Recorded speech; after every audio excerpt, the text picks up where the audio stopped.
त्रेता युग में श्री राम ने रावण को मारा।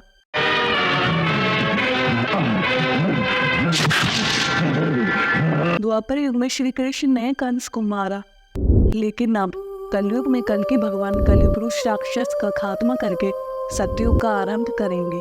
अकॉर्डिंग टू द पुराण समय के 4 युग सतयुग, त्रेता युग, द्वापर युग और कलयुग। इन सभी में सबसे छोटा युग कलयुग है जो कि 4,32,000 ईयर्स का है।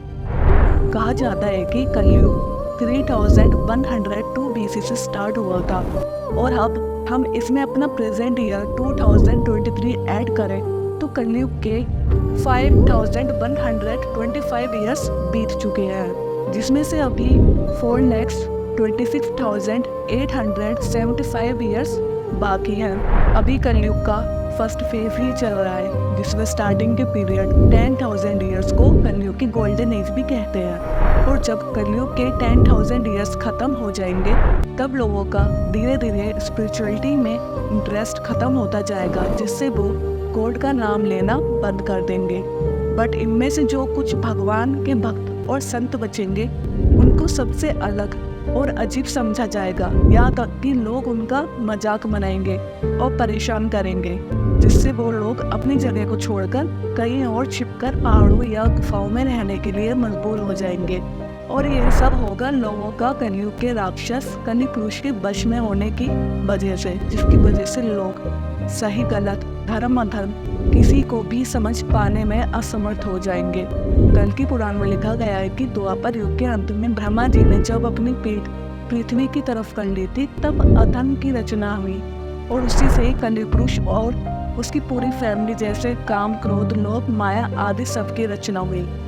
ये भी कहा जाता है कि कलिपुरुष दिखने में बहुत ही विशाल होगा, उसका रंग कालिक जैसा, कान नुकीले, जीभ बड़ी होगी और पूरी बॉडी से बहुत ही गंदी स्मेल आएगी। यहाँ तक कि वो इतना शक्तिशाली होगा कि उसके प्रभाव से कलयुग में ब्राह्मणों को वेदों का ज्ञान नहीं मिलेगा, लोग धर्म से जुड़े सभी काम करना बंद कर देंगे, गरीबों का हर तरफ शोषण किया जाएगा, शिष्य अपने गुरुओं का सम्मान नहीं करेंगे, न्यायाधीश भी दोषियों को दंड देने में असमर्थ हो जाएंगे। कुछ इंसानों को छोड़कर सभी इस दुनिया में अधर्मी हो जाएंगे, हर जगह हाहाकार होगा। इंसानों की उम्र भी 20 साल तक की हो जाएगी और 12 साल की उम्र में ही लड़के बच्चे पैदा करने लगेंगी और सबकी लंबाई दोनों जैसी हो जाएगी।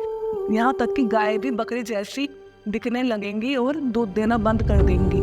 श्रीमद् भगवत गीता में भगवान कृष्ण ने कहा है कि जब जब इस धरती पर अधर्म बढ़ेगा और धर्म की हानि होगी तब तब मैं इस धरती पर अच्छे लोगों की रक्षा करने, दुष्ट लोगों का विनाश करने और धर्म की स्थापना करने हर युग में जन्म लूंगा। और फिर जब धरती पर पाप अपनी पीक पर होगा तब लॉर्ड विष्णु अपने 10वें अवतार के साथ इस धरती पर कलयुग के लास्ट फेज में जन्म लेंगे। आपको पता होगा भगवान विष्णु जी के अवतार श्री राम जी की 12 कलाएं और श्री कृष्ण जी की 16 कलाएं थी, लेकिन कलयुग में भगवान विष्णु जी के अवतार कल्कि भगवान की 64 कलाएं होंगी, जो उनका अब तक का सबसे शक्तिशाली अवतार होगा।